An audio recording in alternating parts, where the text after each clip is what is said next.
It all began a few months after Mom passed away. Life in our house became quiet, almost eerily so, as if the walls themselves were mourning her absence. Dad and I rarely spoke, beyond the usual greetings and mundane household matters. I assumed we were both coping in our own way. But one evening something changed. I was sitting in the living room flipping through old photo albums. Mom's laughter seems to echo from the images, her bright eyes beaming at me even through the faded pages. I didn't hear Dad enter the room until he spoke. Looking through memories, he asked softly, his voice carrying a mix of sorrow and tenderness. I nodded, unable to speak for fear that my voice would break. He sat beside me, closer than he had in months, and took the album from my hands. "We were lucky to have her," he said, flipping through the pictures. His hand trembled slightly as he traced Mom's face in one of the photos. "She was everything to me." I felt a lump in my throat. "To me too," I whispered. We sat in silence for a while, flipping through the pages together. I didn't realize how much I missed having this kind of connection, with him just sitting close, sharing a moment. It reminded me of the times we'd all sat together as a family, before everything changed. "I know I haven't been the best father lately," he admitted after a long pause. "I've been lost without her, and I'm sorry if I've made you feel alone." His words struck a chord deep within me. I hadn't realized how much I needed to hear them until that moment. "It's been hard for both of us," I replied, "but I don't blame you, Dad." He smiled faintly, the lines on his face softening. "You're more like her than you realize. Kind, forgiving." His voice trailed off, and for a moment I thought he might cry. Instead, he placed his hand gently on mine. "I don't want to lose you too," he said. The sincerity in his eyes was overwhelming. I squeezed his hand in reassurance. "You won't?"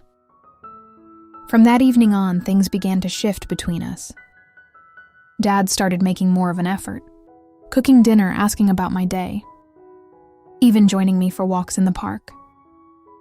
It was comforting, but also unsettling in a way I couldn't quite put my finger on. He was more attentive than ever, almost as if you were trying to fill the void Mom had left. As the days passed, the atmosphere in our house seemed to shift. Dad's presence felt heavier, but not in an oppressive way, more like he was trying to bridge a gap that I didn't even know was there. I began to notice the small gestures, how he paused and wait for me to finish speaking, the way he started leaving my favorite snacks on the kitchen counter, and how he would ask if I wanted to watch a movie together in the evenings. At first I thought nothing of it.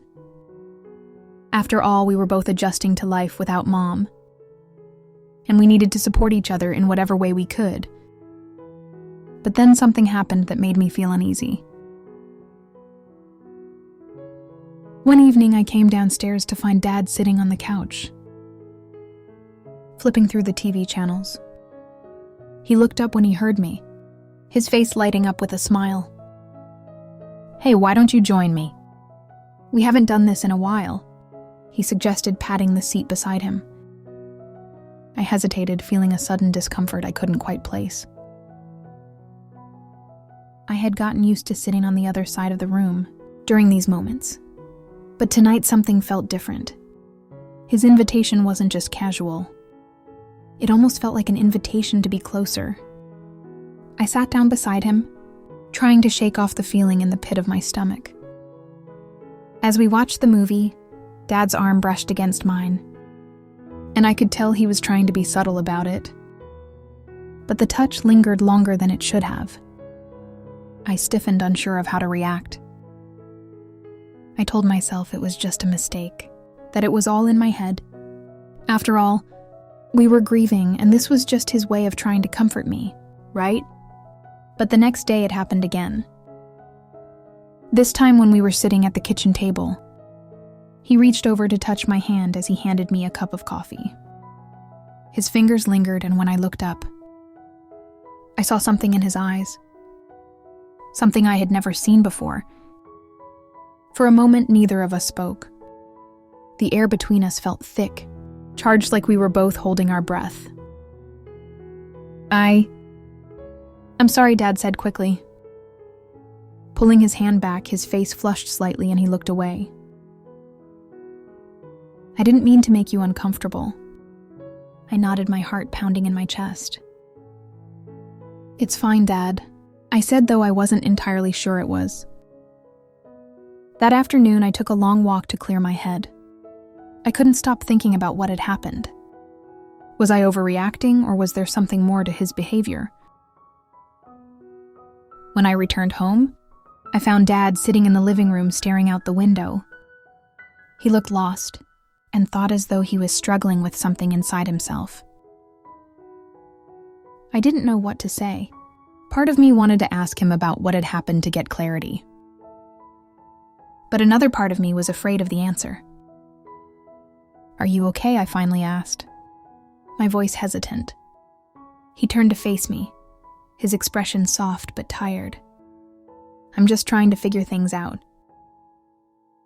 He said quietly, I know this has been hard on both of us. And I don't know how to make it right.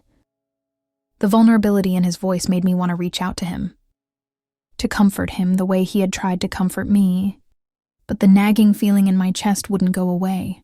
After the incident with Dad's lingering touch, I couldn't shake the feeling that things between us were starting to blur. I kept telling myself it was just grief, that we were both struggling in our own ways. But every time Dad got too close, my heart would race and I couldn't help but feel like there was something more beneath the surface. A few days later, I was sitting in my room, trying to study when Dad knocked softly on the door. Can we talk for a minute? He asked. I put my pen down and nodded. Trying to appear calm, I could sense the tension in his voice. Something that was unspoken, but I wasn't sure if I was ready to confront it. He sat down on the edge of my bed facing me, his hands clasped together. I know things have been strange. He began, his voice low. I've been thinking about what's happened lately, and I don't want you to feel uncomfortable. I stared at him, unsure of how to respond. The last few days had been filled with an undercurrent of unspoken words and gestures that left me confused. I've been trying so hard to keep it together for you, he continued, but I think I might be making things worse. I'm sorry if I've overstepped. I don't know how to cope without your mom, and I found myself leaning on you more than I should. His words made my heart ache, but they also made my skin crawl. I knew he was grieving, but the way he was looking at me now felt different from the fatherly love I had known. It was as though he was searching for something in me, something that wasn't just a daughter's comfort. I understand, Dad, I said, my voice trembling slightly. I know it's been hard for both of us, but we have to be careful, okay? I don't want to feel like I'm the one holding everything together. I know, he replied quietly. I don't want to make you feel like that. It's just sometimes I feel like you're all I have left. His words hung in the air like a cloud. I didn't know how to respond to them without sounding cold or distant. I didn't want to push him away, but I also didn't know how to help him without compromising my own sense of comfort.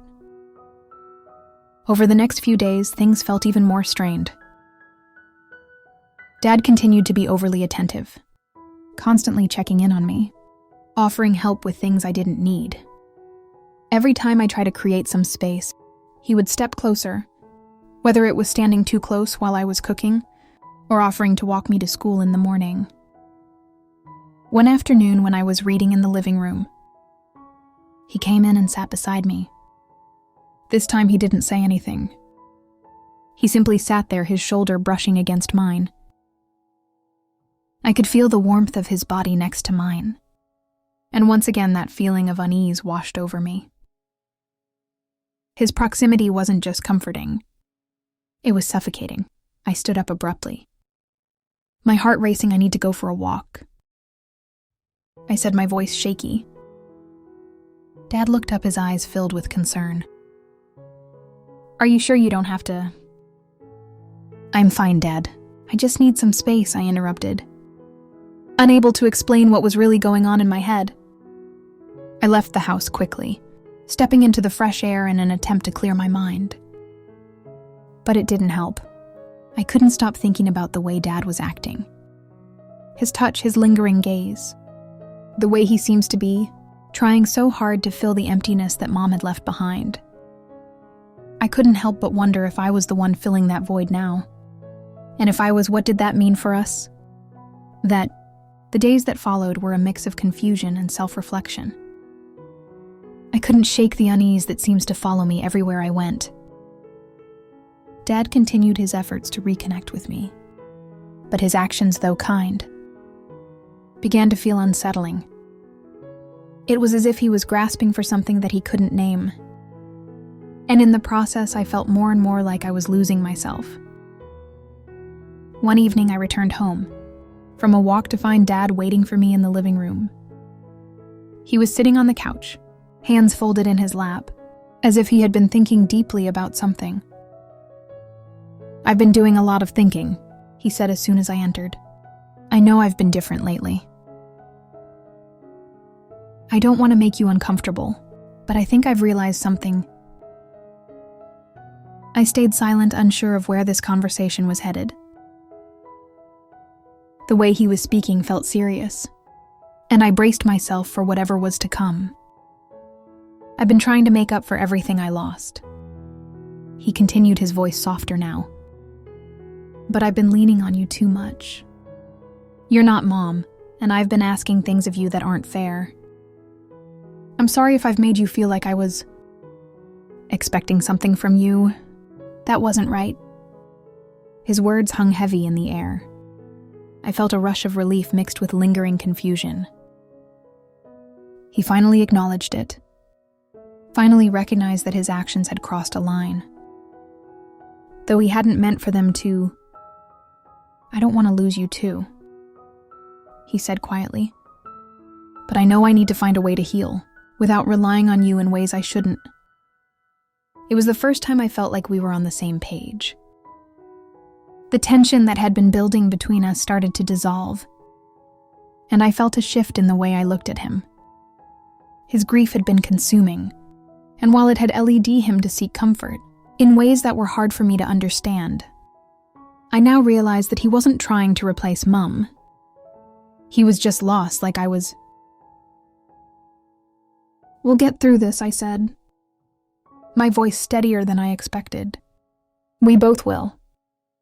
But we have to heal in our own way, together but separately. You know. Dad nodded, the weight on his face lifting, for the first time in months. He looked like a father again, strong yet vulnerable and trying to do what was best for both of us. From that moment on, things started to improve. We found a new rhythm, one that allowed space for both of us to grieve in our own way, without crossing boundaries. There were still hard days when I felt the absence of Mom more than I wanted to. But we learned to lean on each other in healthier ways. It wasn't easy, and it wasn't perfect. But it was the start of something new, a way forward that honored Mom's memory, and allowed Dad and me to heal, without the weight of unnecessary expectations. And in that healing, I found something important.